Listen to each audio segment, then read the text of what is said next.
여러분 안녕하십니까? 독서치료 전문가 이영식입니다. 지난 시간에 우리는 독서치료가 사람을 변화시키는 원리로서 언어와 독서치료의 관계를 살펴보았습니다. 오늘은 독서가 사람을 변화시키는 원리의 두 번째 요소로서 독서 행동 혹은 독서 행위와 독서치료가 어떻게 연관이 되는지에 관해서 설명을 드리도록 하겠습니다. 우리가 이제 독서 치료를 한다고 할 때 한 가지 전제가 있죠. 그 전제가 뭐냐 하면은 독서하는 인간을 전제로 한다고 하는 것입니다. 만약에 사람이 독서를 하지 않는다면, 다시 말해서 독서하는 행위가 존재하지 않는다면 독서 치료는 불가능하겠죠. 그렇기 때문에 독서 치료에 있어서 그 본질적인 요소는 책이 아니라, 책은 독서를 하기 위한 하나의 어떤 매체에 불과한 것이며, 진짜 본질은 독서하는 인간, 또 독서하는 인간의 행동, 거기에 있다고 하겠습니다. 독서치료는 독서는 독서치료의 심장과 같습니다. 엔진과 같죠. 자동차가 만약 엔진이 없다면은 전혀 움직일 수 없는 것처럼 독서하는 행동이 없다면은 독서치료는 불가능하도록 하겠습니다. 그렇기 때문에 우리가 이제 독서 치료를 수행하고자 할 때 깊은 관심을 가지고 살펴보고 공부하고 이제 탐구해서 활용해야 되는 것이 이 인간의 어떤 독서하는 행위에 관한 것이겠는데요. 여러분 그림에 보다시피 그럼 독서는 어떻게 구성될까요? 예, 먼저는 이 귀로 하는 듣기 독서, 입으로 하는 말하기 독서, 눈으로 하게 되는 읽기 독서, 손으로 하게 되는 쓰기 독서가 있습니다. 듣기 독서, 말하기 독서, 읽기 독서, 쓰기 독서, 이 네 가지 독서 행동을 통해서 사람들을 변화시키도록 돕는 것, 그것이 바로 독서 치료의 이제 하나의 또 다른 정의이기도 하겠습니다. 제가 이 표는 전정재 박사의 독서의 이해라고 하는 그런 책에서 인용을 한 건데요. 한국방송대학교 출판부에서 나왔습니다. 전정재 박사의 독서의 이해. 그 독서의 이해를 보면은 이 독서에 대한 개념을 아주 심층적이고 종합적으로 이 독자들에게 알려주는데요. 먼저 우리가 독서 치료를 하기 위해서는 이 독서에 대한 어떤 편협된 그런 관념을 확장하는 작업으로부터 시작해야 할 것 같습니다. 여러분, 독서하면은 어떤 장면이 떠오르나요? 혼자 있는 장면이 떠오르나요? 아니면은 둘 이상의 여러 사람이 함께 모여 있는 장면이 떠오르나요? 네, 10중 8구 혼자 조용하게 있는 그런 장면이 떠오를 겁니다. 그리고 독서하면은 시끄러운 그런 상황이 연상이 되나요? 아주 조용한 그런 상황이 연상이 되나요? 네, 조용한 그런 상황이 연상이 될 겁니다.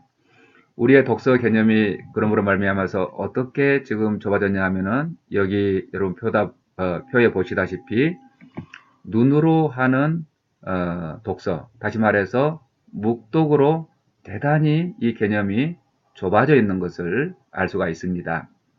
다시 말해서 혼자 조용한 시간에 조용한 공간에 책을 펴고 저자가 그 책 속에 담아놓은 어떤 생각을 내 마음속에 받아들이는 행위로서의 독서를 우리가 생각하기 쉽죠. 그러나 독서는 묵독만 있는 게 아니고요. 이렇게 귀로 하는 듣기 독서, 입으로 하는 말하기 독서, 눈으로 하는 읽기 독서, 손으로 하는 쓰기 독서가 있다는 거예요. 그런데 이 네 가지 요소를 또 조합해 보면은 적어도 15가지 유형의 그런 다양한 독서 행위가 성립되는 것을 알 수가 있습니다. 예를 들어서 듣기 독서만 하고, 말하기 독서만 하고, 읽기 독서만 하고, 쓰기 독서만 하고, 이 각자 개별적인 독서를 낱낱이 활용할 수도 있지만, 이렇게요, 읽은 다음에, 쓰거나, 읽은 다음에, 말로 표현하거나 읽은 다음에 듣기 독서를 하거나 이렇게 둘씩 연결시킬 수도 있고요. 또 읽고 쓰고 말하고 쓰고 말하고 듣고 말하고 듣고 읽고 이렇게 할 수도 있잖아요. 또 듣고 말하고 읽고 쓰기를 동시에 활용할 수도 있을 것입니다. 이렇게 여러 가지 이 네 가지 독소들을 조합하여 무려 15가지 유형의 독서 행동을 만들어낼 수 있는데 우리는 어느 사이에 이 묵독만이 독서인 것처럼 독서의 개념이 좁아져 있는 것을 알 수가 있습니다. 사실 그 독서의 역사를 살펴보면은 이 위쪽에 독서 있잖아요. 눈으로 읽는 것만 아니라 눈으로는 책을 따라가고 입으로 큰 소리로 읽어서 자기 귀에 들리게 하는 이 낭독의 역사가 혼자 조용하게 책을 읽는 목독보다도 훨씬 더 깁니다. 사실은 이제 서구의 이제 그 독서의 역사나 또 우리나라의 독서의 역사를 살펴보아도 이 낭독이 얼마나 오래된 독서 방법인지 확인하실 수 있는데요. 우리 속담에도 그런 게 남아 있습니다. 예를 들어서 한 집안이 잘 되려면은 책 읽는 소리, 애기 울음소리, 배 짜는 소리가 담장 밖으로 넘어가야 된다 하는 속담을 들어보셨는지요? 애기 울음소리는 자손이 번성해야 된다 그런 뜻이 되겠고 배 짜는 소리는 가정 경제가 잘 튼튼하게 돌아가야 된다 그런 뜻이고 이 책 읽는 소리가 담장 밖으로 넘어가야 된다고 하는 것은 무슨 뜻이겠습니까? 집안에서 큰 소리로 책을 읽어야 된다 그런 뜻이겠죠. 그러던 것이 이제 산업혁명이 일어나면서 동력이 발달되게 되고요. 왓슨의 증기 기관차라든지 이런 동력이 발달되게 되고 거기에 이제 구텐베르크의 인쇄술, 동양에서 건너간 종이를 만드는 기술 이런 것들이 조합되면서 갑자기 책이 폭발적으로 그렇게 많이 출판되게 되죠. 그렇기 때문에 이제 이전의 방법으로 아무래도 이렇게 책을 눈으로 조용히 읽는 것보다는 낭독하는 게 훨씬 더 에너지가 많이 들기 때문에 책을 이제 눈으로만 읽게 되는 그런 시대가 열렸는데요. 이 묵독은 가장 네 가지 독서 가운데서도 막내라고 하는 것을 우리가 기억하면 좋겠습니다. 그러면 이제 하나하나 이 독서에 관해서 좀 심층적으로 살펴보겠는데요. 독서 치료와 어떻게 연관이 되는지를 이제 고찰하면서 설명을 드릴까 합니다. 먼저 듣기 독서가 있습니다. 듣기 독서. 이 듣기 독서는 모든 독서의 출발점이라 이렇게 얘기를 합니다. 출발점, 독서의 출발점이다. 어째서 그러냐? 한번 우리의 경험을 가지고 이야기를 나눠보면요. 여러분 혹시 1학년 1학기 때 국어책을 어떻게 배웠는지 기억이 나시는지요? 제 경험을 말씀드리면은 처음에 이제 학교에 들어갔더니 선생님께서 국어책을 꺼내래요. 그래서 책을 들어보면서 이제 국어책을 꺼내라고 하면 우리가 표지를 보고 이게 국어책이구나 알죠. 그리고 표지를 넘기래요. 그래서 일쪽을 학생들이 모두 다 펼치면은 선생님께서 낭낭한 목소리로 읽어주셨습니다. 그게 바로 낭독이죠. 낭독. 낭독. 말하기 독서는 이제 낭독인데요. 이 낭독과 듣기 독서는 하나의 짝을 이룹니다. 동전의 양면처럼 손바닥과 손등의 관계처럼 듣기 독서와 말하기 독서는 이게 한 짝인데요. 듣기 독서 그렇게 선생님께서 책을 읽어주시고 우리한테 어떻게 요청을 하세요? 따라 읽으라고 하죠.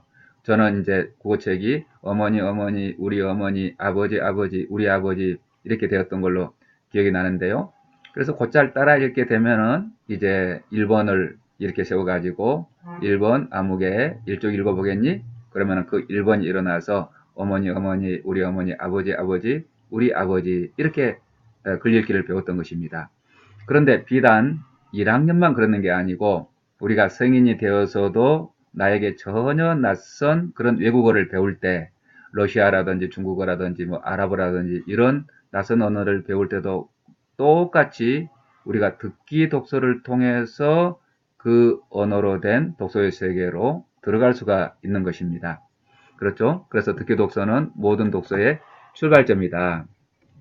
또 듣기 독서는 어떠냐 하면은 글자를 모르는 사람들에게 적용할 수 있다고 하는 아주 뛰어난 장점이 있습니다.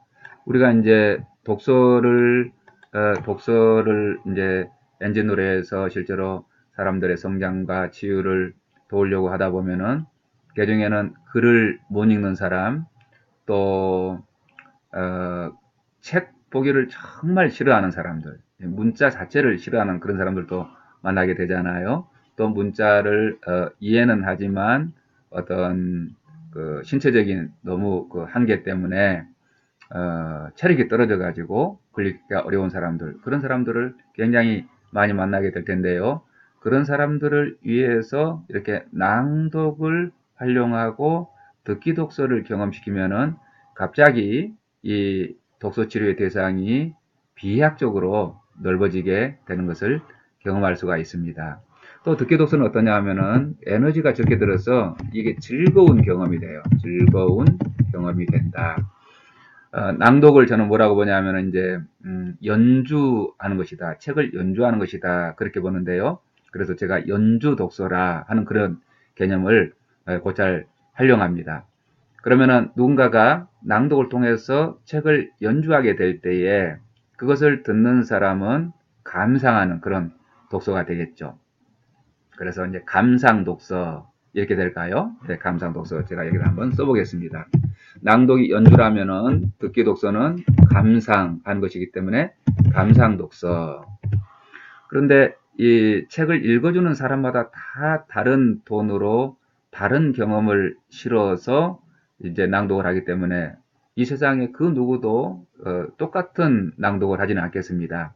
마치 그 하나의 악보를 가지고 연주하는 사람마다 다르게 연주하는 것처럼 낭독도 낭독하는 사람마다 다 다르게 낭독을 하기 때문에 이 듣는 독서가 더 이제 풍요롭고 더 재미있는 그런 활동이 되는 것입니다. 예, 듣기 독서. 그 다음에 이 듣기 독서, 말하기 독서, 읽기 독서, 쓰기 독서, 이 독서에 네 가지 요소가 있는데요. 이 넷 중에서 듣기 독서는 에너지가 가장 적게 든다. 에너지가 적게 든다. 이런 특징이 있습니다. 그리고 듣기 독서의 아주 최대 장점이라면은 독서의 수준을 뛰어넘을 수 있다 하는 거죠.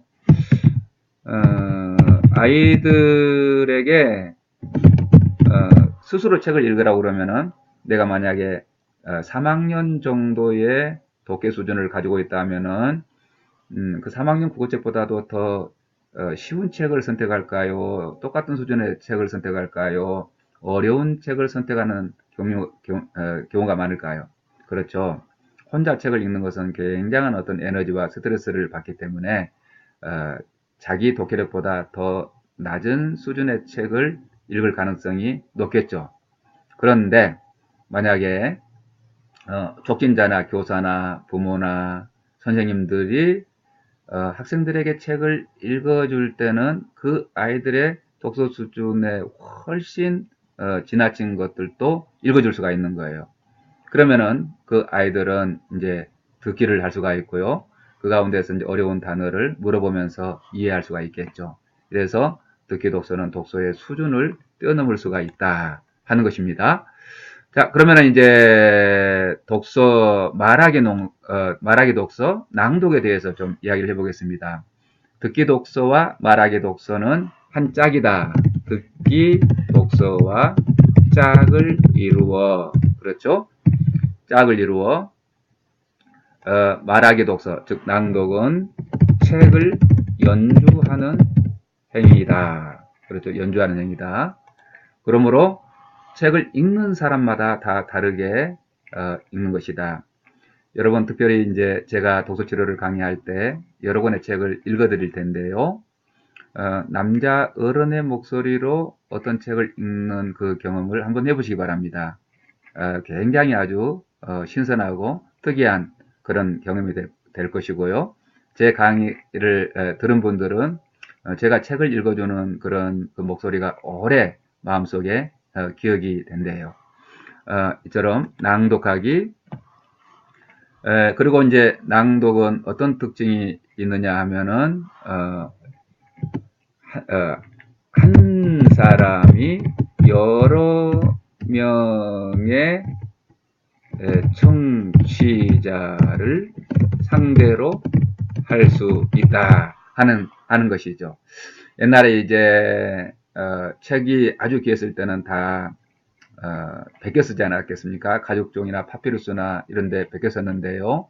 한 사람이 그 본문을 낭독하면은 여러 사람의 필사자가 그걸 듣고 이렇게 적는 그런 방법으로 책을 필사를 했다고 합니다. 낭독은 이처럼 요즘은 이제 마이크 시설도 좋고 음량 시설이 좋아가지고 한 사람이 수백 명에게도 책을 읽어줄 수가 있잖아요. 이처럼 낭독은 한 사람이 여러 명의 청취자를 상대로 할 수 있다고 하는 점에서 혼자 책을 읽는 것과 굉장히 다른 차원의 그런 독서인 것을 알 수가 있죠. 저는 이제 실제로 독서 치료를 할 때에 모두 다 책을 읽어오기로 약속했지만 독서 치료 이 모임을 하는 그 순간에는 꼭 낭독을 합니다. 차례대로 돌아가면서 낭독하는 것. 이것을 윤독이라고 하죠. 바퀴 윤자를 써서 차례대로 바퀴살이 돌아가듯이 차례로 돌아가면서 책을 읽는다. 이런 윤독을 사용하기도 하고요.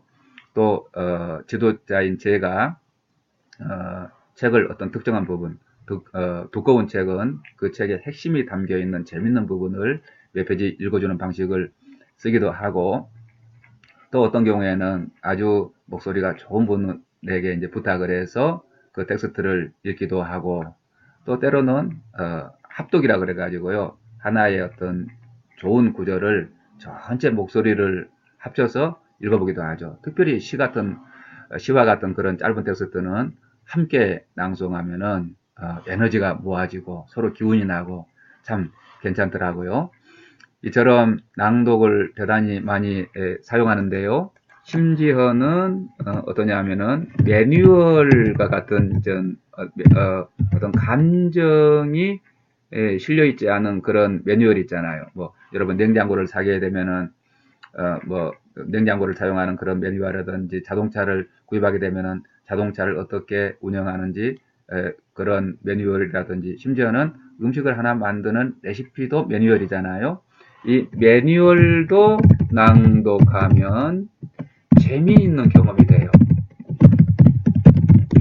제가 오래전에 라디오 방송을 들었는데요. 어떤 한 분이 이게 매뉴얼을 낭독하는 콘서트를 기획을 해가지고요. 인터뷰를 하는 걸 아주 흥미있게 들었습니다. 이분이 아이디어가 이래요. 어떤 텍스트든지 자기 그 낭독하는 사람이 감정을 실어서 자기 경험을 실어서 낭독하게 되면은 그 텍스트가 살아난다고 하는 거예요. 그래서 각자 자기가 읽고 싶은 매뉴얼 있잖아요. 어떤 분은 스마트폰 매뉴얼, 어떤 분은 자기가 맨날 요리하는 그 요리에 관련된 레시피, 또 어떤 사람은 자동차 매뉴얼, 이렇게 문자적으로는 이제 감정이 실려 있지 않는 그런 텍스트를 가지고 무대에서 낭독하는 그런 모임을 가졌는데 정말로 재미있고 흥미로운 그런 콘서트가 됐대요. 아주 성황리에 끝났다 하는 말을 들었습니다. 그때 그 얘기를 듣고 그렇다. 책은 낭독할 때 책이 되는 것이지. 만약에 우리가 베토벤의 운명교향곡을 듣고 싶다고 할 때 어떤 사람이 악보를 주면서 이거 보고 감상하세요. 이런 사람은 없잖아요. 책도 마찬가지인 것이다. 책도 우리 목소리를 실어서 낭독할 때 그 책에 있는 내용이 우리 소리를 타고 이제 가상현실을 만들어내는 그런 효과가 있는 것이다. 그렇게 제가 깨닫고요. 실제로 모임을 할 때 다 읽어왔어도 꼭 낭독하는 것으로부터 모임을 시작하는데 그 효과가 아주 컸습니다. 여러분도 책을 다 읽어봤다 하더라도 한번 낭독을 해보시죠. 그리고 이제 책이 두꺼울 경우에는 발췌 낭독을 하면 되거든요.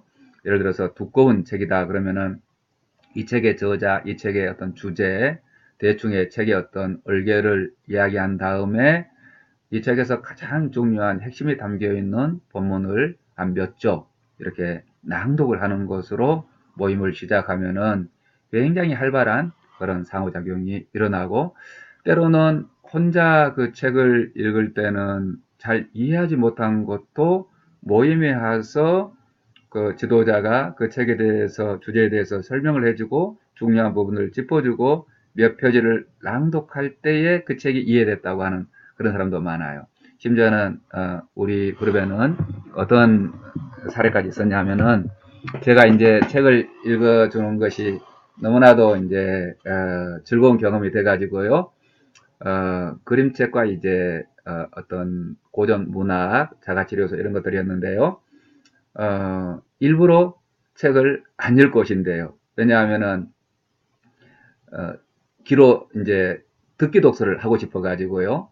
그래서 자기가 눈으로 읽는 것과 낭독자가 낭독해주는 그 본문을 듣는 것은 너무 색다른 경험이었대요. 그 선생님이 어떤 분이었냐면은 실제로 이제 초등학교에서 아이들에게 많은 낭독을 해주신 분이거든요.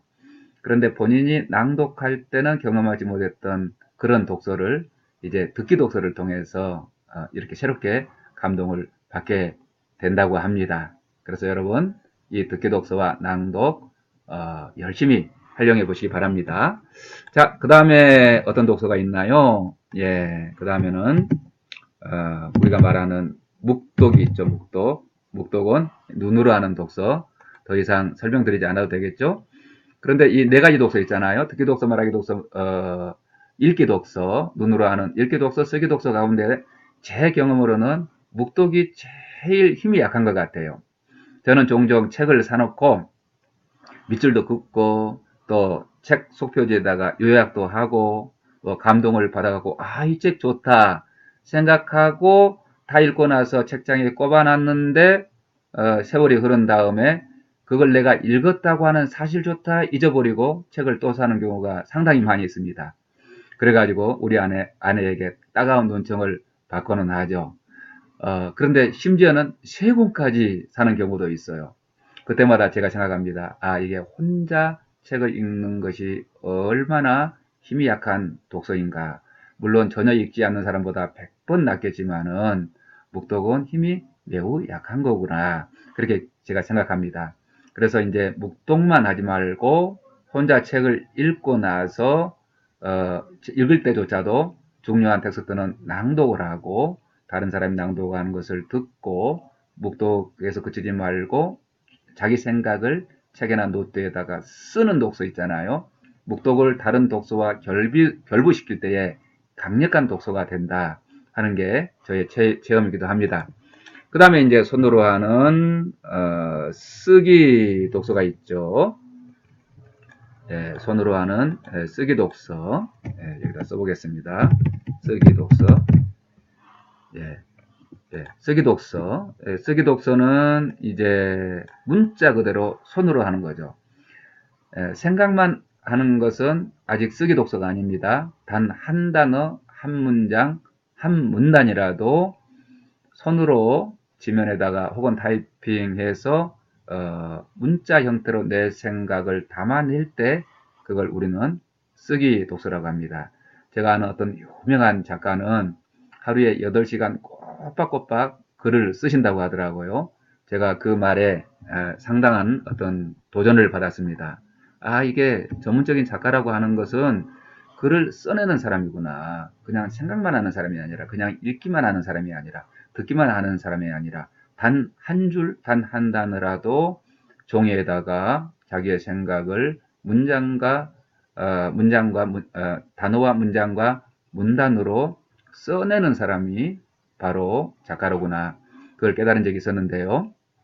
이 쓰기 독서는 실제로 이제 독서 치료에서 굉장히 적극적으로 활용하죠. 그런데 중요한 것은 이 쓰기 독서는 굉장히 어려운 독서예요. 왜냐하면 스트레스를 받거든요.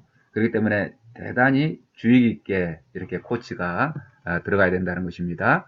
그럼 다시 한번 이걸 보면서 좀 제가 설명을 드리겠는데요.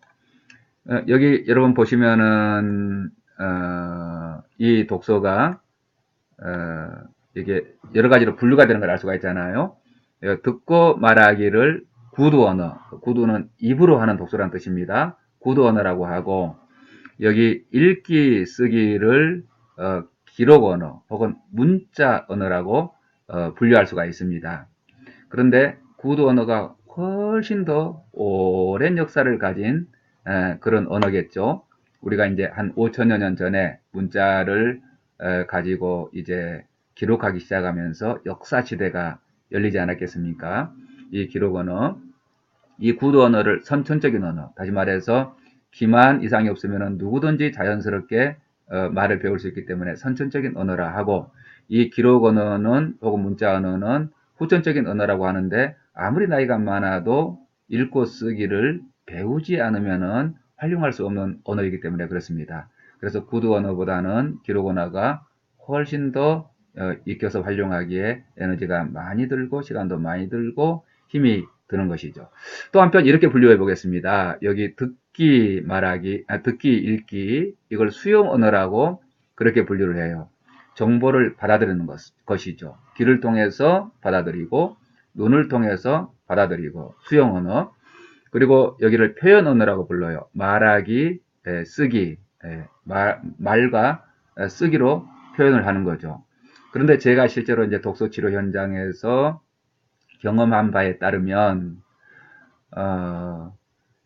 이 표현 언어 있잖아요. 어떤 한 권의 텍스트를 읽고 충분하게 자기의 생각과 감정과 욕구와 꿈과 여러 가지 자기 내면에 있는 것을 표현하도록 도울 때, 또 단 한 단어, 한 문장이라도 자기 생각, 자기 느낌, 자기 어떤 꿈, 자기 자신에 관해서 글을 쓸 때 사람이 더 강력하게 변화된다고 하는 것도 제가 알게 됐습니다. 그런데 실제로 우리가 교육 현장에서는 이런 균형들이 심각하게 깨져 있죠. 여러분 어떻습니까? 초, 중, 고 12년 다니면서 선생님한테 어떤 주제에 대해서 설명을 많이 들었나요? 내 생각을 더 많이 했나요? 말했나요? 제 경험으로는 99% 선생님의 설명을 듣는 데서 그치고 제가 말하는 기회는 그렇게 적었던 것 같아요. 그게 대학에 가고 대학원에 가서야 비로소 이제 내 생각, 내가 연구한 것들을 이렇게 말할 수 있는 그런 소그룹을 경험하게 됐는데요.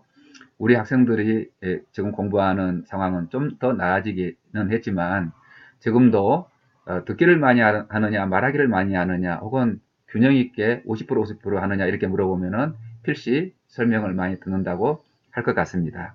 또 읽고 쓰기 균형도 생각해 보죠.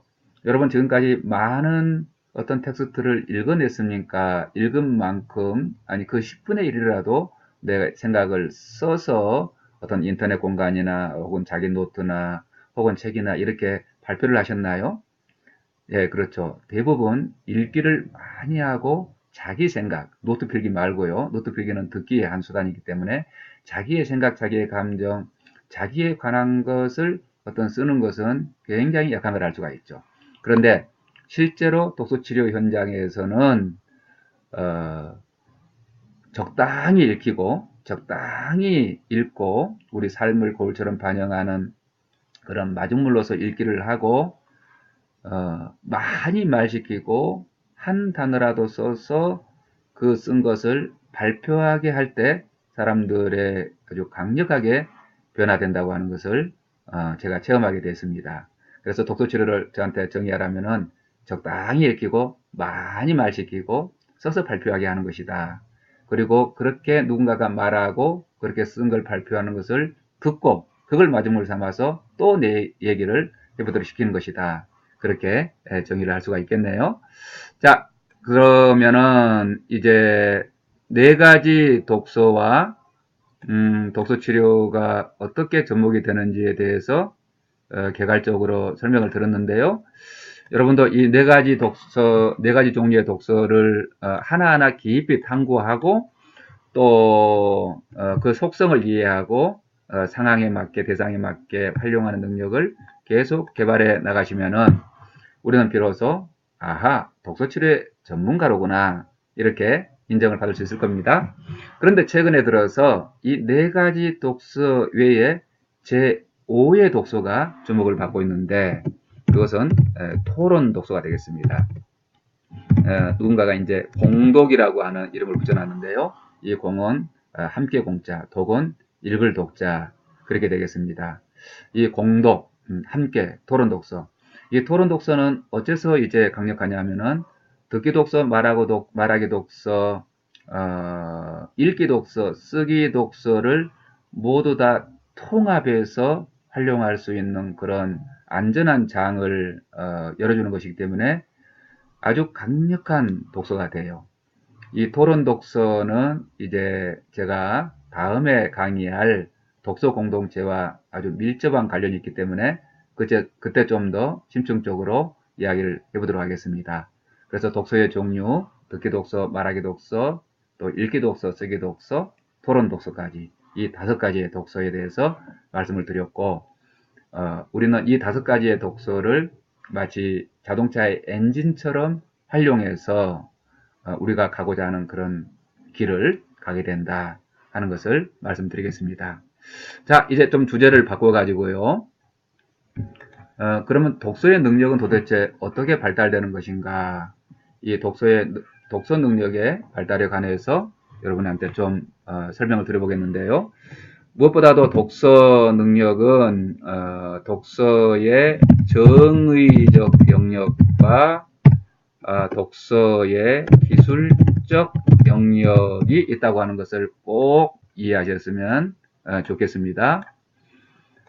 독서의 정의적 영역이라고 하는 것은 독서의 어떤 태도, 또 독서의 습관, 또 독서의 경험, 또 독서의 어떤 동기, 이런 영역인데 기술적인 영역은 어떤 거겠습니까? 독서를 비문학을 해석하는 능력 이런 게 있고요. 문학을 이해하는 능력, 또 글쓰기 능력, 또 서사적 글쓰기 능력, 이런 영역들이 있지 않겠습니까? 그런데 제가 지금 우리 이 독서의 현장을 살펴볼 때 우리 부모들이나 또 독서를 고치하는 분들이 지나치게 기술적 영역에 초점을 맞춤으로 말미암아서 오히려 정의적 영역을 훼손시키는 이런 안타까운 현실이 벌어지고 있지 않나 그런 마음을 가지고 있습니다.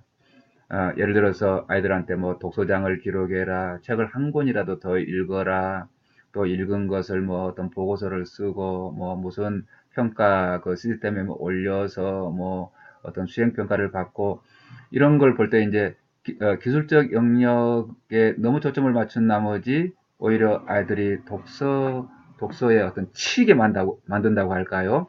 그런 경우가 있는 걸 참 안타깝게 생각합니다.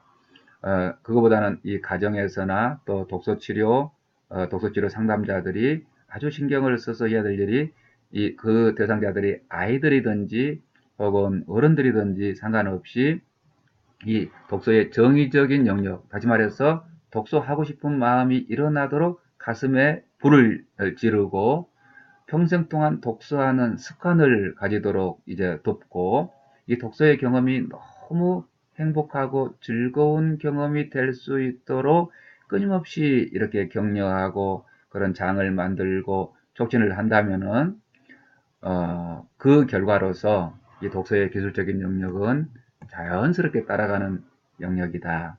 또 특별하게 어떤 글쓰기라든지 문학을 해석하고 비문학을 해석하는 그런 기술이 필요하는 사람들에게는 어떤 집중적으로 지도할 필요가 있겠지만 기술적 영역에 초점을 맞춰서 접근하게 되면은 소탐 대실할 수가 있다 하는 것을 반드시 기억해 주시면 좋겠습니다. 특별히 어린아이들 말입니다.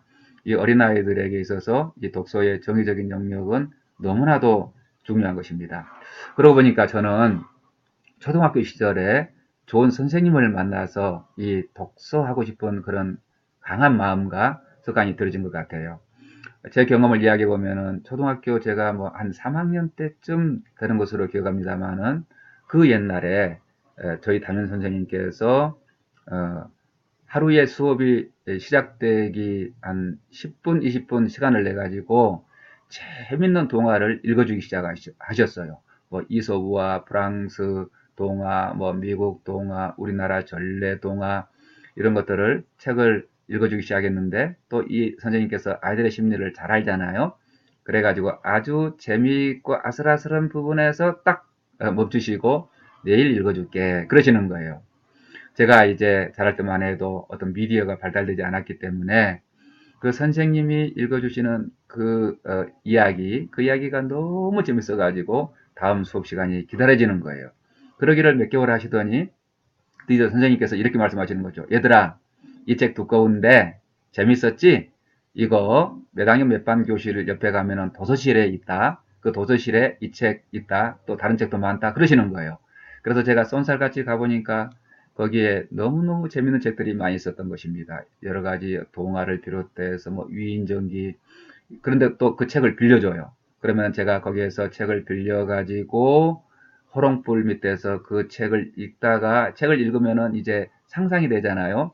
그 상상을 하다가 잠이 들게 되면은 어떤 일이 벌어지냐면은 그 읽었던 그 책 속의 등장인물들이 꿈속에서 나타나요. 그래서 제가 꿈속에서 피터팬도 만나보고요. 또 어린 왕자도 만나보고요. 톰 소여도 만나보고 피노키오도 만나보고 그렇게 책을 경험했다는 거 아니겠습니까? 그래서 저에게 있어서 책은 어떠냐면은 너무너무 행복하고 즐거운 경험이 됩니다. 저는 평생 책만 읽으라고 하면 좋겠다. 왜냐하면 그게 즐겁고 행복한 경험이었거든요. 저에게는 무엇보다도 훌륭한 놀이가 됐거든요. 이처럼 독서 능력의 능력 발달에 있어서 정의적인 영역에 꼭 초점을 맞춰서 이 독서가 즐거운 경험이 되도록 할 때 그게 아이들의 그룹이었든지 청소년의 그룹이었든지 어른들의 그룹이었든지 아주 길게 가고 또 심리한 영향력을 미칠 수 있을 거라고 생각합니다. 책에 빠져 죽게 해서는 안 됩니다. 책을 다시 말씀드리지만은 책이 사람을 섬겨야지 사람이 책을 섬기는 그런 모임이 되게 해서는 안 될 것이다 하는 것입니다.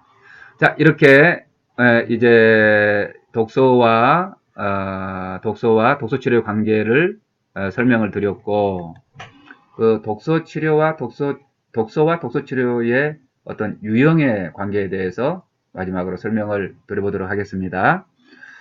먼저 이제 독서에는 어떤 게 있다고 했습니까? 수용 독서가 있죠. 수용 독서. 수용 독서는 뭘까요? 수용 독서는 어떤 정보를 받아들이는 건데 정보는 듣기와 읽기로 받아들이게 되죠. 듣기와 읽기. 이처럼 어떤 누군가가 이 책을 읽을 거라고 예상하고 끊임없이 저자들이 어떤 사람의 마음을 다스리고 관계를 돌보고 적응을 위하고 행복을 위하고 또 신체적인 건강을 위해서 책을 계속 써주고 그 책을 유통하는 서점이나 도서관에서는 그런 책을 주제별로 발굴하여 이제 독자들이나 혹은 이용자들에게 연결시켜주는 그런 작업을 하지 않겠습니까? 이런 수용 독서를 전제로 하는 그런 독서 치료의 분야를 정보 제공용 독서 치료 혹은 이용하는 사람 입장에서 접근한다면은 자가치유적인 독서 치료 이런 분야가 되겠죠. 자기 스스로 문제를 인지하고 유튜브를 통해서 좋은 강의를 듣는다든지 또 테이프를 통해서 어떤 듣기 독서를 한다든지 혹은 스스로 책을 읽어낸다든지 이렇게 책을 읽어내서 영향력을 받아들여서 그 책을 통해서 영향력을 받아들여서 자기 마음을 다스리고 관계를 개선하고 삶에 잘 적응하는 그런 독서 치료가 있지 않겠습니까? 이런 독서 치료는 이제 최소한의 개입을 하고 이 독자나 참여자가 자발적으로 정보를 활용하는 것을 전제로 하는 독서 치료의 유형이 되겠습니다. 거기에 비해서 이제 또 표현 독서가 있겠죠. 표현 독서.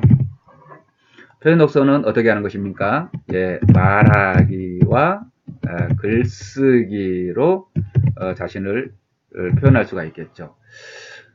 물론 이 표현 독서의 글쓰기도 이제 혼자 할 수도 있겠네요. 그러나 이제 말을 하기 위해서는 상대방이 필요하잖아요. 어떤 그룹이나 상대가 필요하게 되는 건데, 그래서 이 표현 독서는 더불어서 하는 것이 더 굉장히 강력한 것 같아요. 그 표현 독서, 이 표현 독서는 이 글쓰기를 통해서는 이제 저널 치료로 특화되어 갔고요. 또 말하기 독서는 상호작용적 독서 치료, 다시 말해서 상담의 어떤 상황을 만들어 놓고 맨투맨으로 하든지 몇 명이 모여서 그룹으로 하든지 자기가 읽은 것을 말할 상대가 있어야 되겠죠. 그래서 이렇게 표현 독서로 이렇게 특화되어 나가게 되는 것입니다. 이 점에 대해서는 이제 유형별 독서 치료를 할 때 좀 더 자세하게 설명을 드리도록 하고, 이제 마지막으로 마무리 한다면은 다시 한번 이 독서와 독서 치료의 연관관계를 정리해 주시기 바랍니다. 다시 말씀드리지만 독서 치료는 인간의 독서하는 행동, 독서하는 행위를 엔진으로 삼아서 수행되는 심리 치료요, 사람을 변화시키는 기술이다. 그 독서에는 5가지 유형이 있는데, 하나는 듣기 독서, 말하기 독서, 또 읽기 독서, 쓰기 독서, 이 4가지 독서를 동시에 활용할 수 있는 토론 독서, 이 5가지를 조합하면은 대단히 다양한 독서 행동들이 나온다 하는 거죠. 그 독서 행동들을 상황에 맞게, 또 대상에 맞게, 또 목적에 맞게 자유자재로 이 세팅할 수 있는 그런 능력이야말로 독서 치료 상담자가 갖춰야 될 기본적인 능력이 되겠습니다. 여러분, 독서에 관해서 더 깊이 있는 탐구를 하여서 잘 활용할 수 있기를 부탁드립니다. 여러분, 오늘도 수고 많으셨습니다. 다음 시간에는 소그룹과 독서 치료에 관해서 강의를 하도록 하겠습니다. 여러분을 축복합니다. 감사합니다.